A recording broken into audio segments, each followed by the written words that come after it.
চলুন আজকে আমরা ডিসপ্লের কিছু মজার সেটিং শিখবো। তার জন্য চলে যাব সেটিংসে। এইখান থেকে সরাসরি চলে যাব ডিসপ্লেতে। ডিসপ্লেতে যখন আসবেন এইখানে দেখেন প্রথম পেয়ে যাবেন লাইট মোড, ডার্ক মোড। আপনার যেটা এখন কোন মোডে আছে সেটা আপনি এখান থেকে দেখতে পারবেন। তারপর নিচে আসলে এখানে দেখেন মোড ডার্ক মোড অপশন, এখানে ট্যাপ করে দিবেন। তাহলে এখানে দেখেন দুইটা অপশন পাবেন।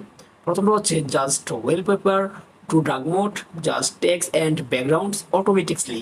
এগুলো যদি টেক্সটের মোডটা কিন্তু পরিবর্তন হচ্ছে। Just wallpaper to dark mode এটা করে দিলে দেখেন আমার ওয়েলপেপার কিন্তু ডার্ক মোডে চলে যাবে। আবার যখন আমি ট্যাপ করে দিব তখন এটা লাইট মোডে চলে আসবে। এখানে আরেকটা অপশন পাবেন ব্রাইটনেস লেভেল। আমি যখন এখানে ট্যাপ করে দিব তাহলে দেখেন এটা আমি এরকম ভাবে অ্যাডজাস্ট করতে পারবো। আমার যতটুকু প্রয়োজন আমি ঠিক ততটুকু রাখবো। তারপর নিচে আসলে এইখানে দেখতে পারবেন কালার, আমরা এইখানে একবার ট্যাপ করে দিব। যখন এখানে ট্যাপ করে দিব তখন এখানে আপনার ডিসপ্লেটার অনেক ধরনের কালার পেয়ে যাবেন। এখন আমার এখানে এই